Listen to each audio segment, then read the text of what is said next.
us to an issue not only of enormous importance for our country, but of enormous importance for the entire planet. And that is, as a member of the U.S. Senate Committee on the Environment, I have talked to scientists all over this country and all over the world. The debate is over. Climate change is real.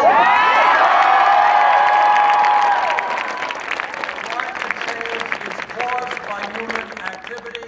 Climate change is already causing devastating problems in this country and throughout the world. We have a moral responsibility as custodians of this planet to make certain that we leave this planet in a way that is healthy and habitable for our children and our grandchildren.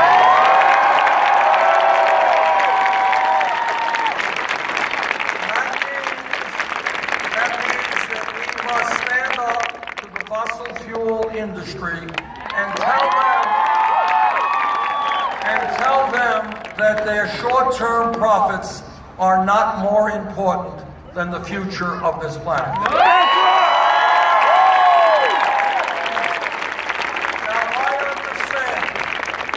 I understand that as we transform our energy system away from fossil fuel to energy efficiency, to sustainable energies like wind, solar, geothermal, and other technologies, there will be economic dislocation. And there will be innocent people who want nothing more than to provide for their families, who will be hurt in that transition. And that is why in the legislation that I have offered in the Senate, the most comprehensive climate change legislation ever offered in the Senate, that we provide $41 billion to help workers who might be dislocated.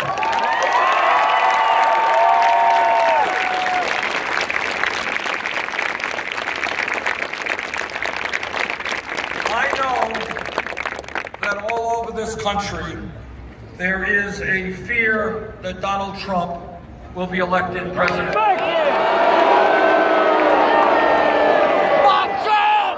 I am here to tell you that won't happen. No.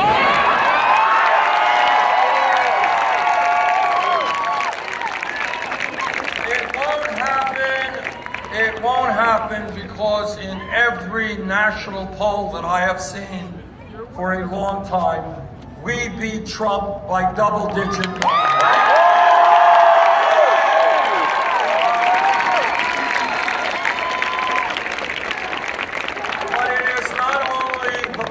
Polls go up and polls go down.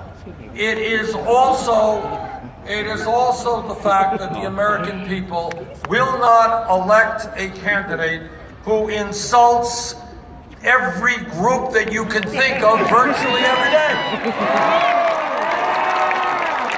We are not going to elect a president who insults Mexicans and Latinos,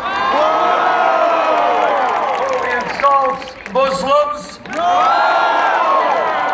insults veterans,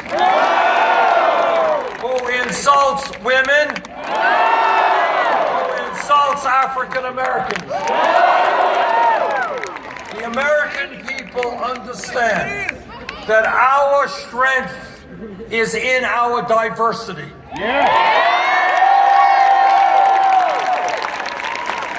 They understand that when we come together as one people, black and white and Latino and Asian American and Native American, gay and straight, whatever we may be,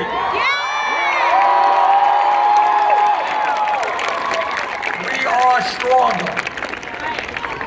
And the American people understand that coming together always trumps dividing us up.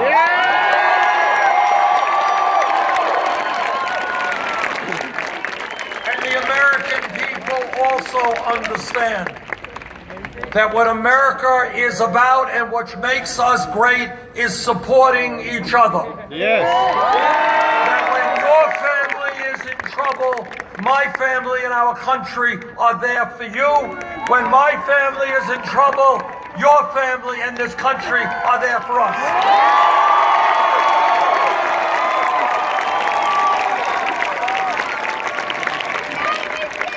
And the American people understand that supporting each other always trumps selfishness.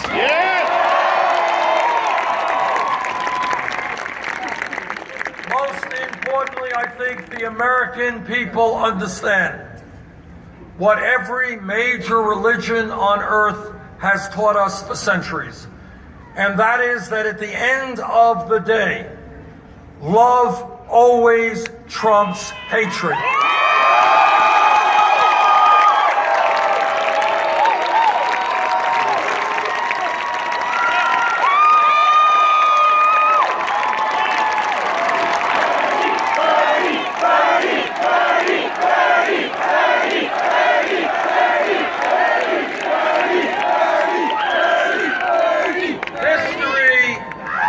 Taught us one very profound lesson, and that is real change never takes place from the top on down. It always takes place from the bottom on up.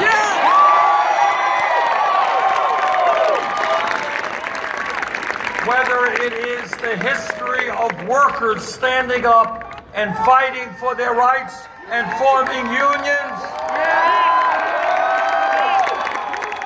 whether it is the civil rights movement where millions of people came together and said that we will end racism and bigotry in this country.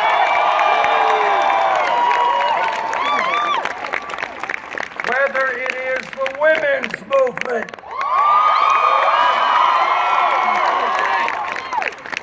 people forget that less than 100 years ago, women in America did not have the right to vote, did not have the right to get the education or the jobs they wanted.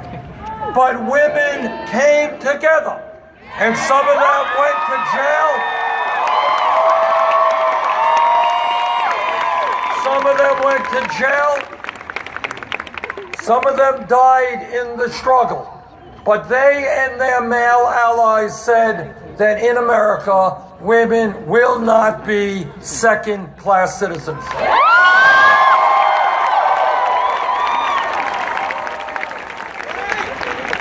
If we were here 10 years ago, no time at all, and somebody jumped up and said, you know, I think that in the United States of America, by the year 2015, gay marriage will be legal in every state in this country.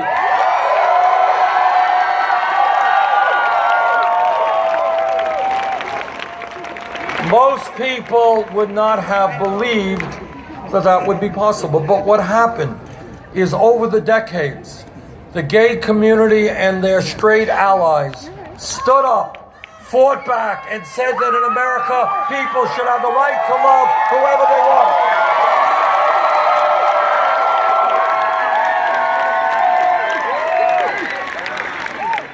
That is the history of change.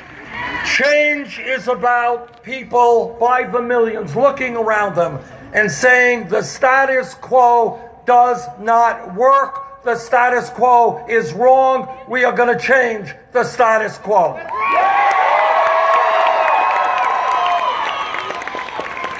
And today, all over our country, coast to coast, people are looking and they're saying, you know what? This grotesque level of income and wealth inequality is wrong.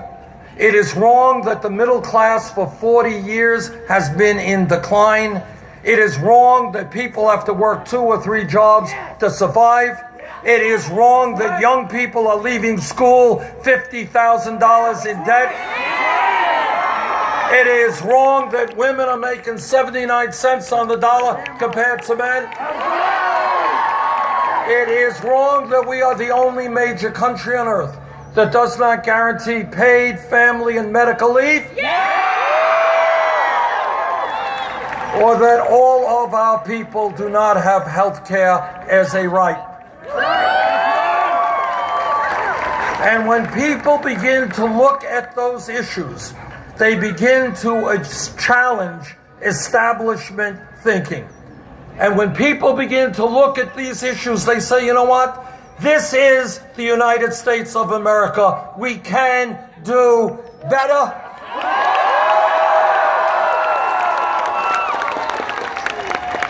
What this campaign is about is telling you that no president, not Bernie Sanders or anybody else, can transform this country in the way we need change all by himself. Can't be done by one person, because the powers that be on Wall Street, in corporate America, in the corporate media, in wealthy campaign contributors, these folks are so powerful that no one president can do it alone. What we need and what this campaign is about is a political revolution.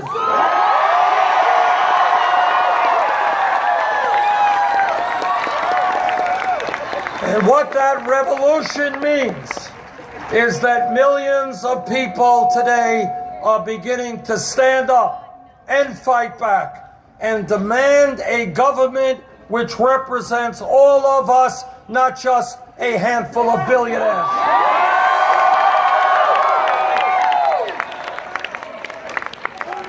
Next week, there is going to be a very important primary here in the beautiful state of Kentucky.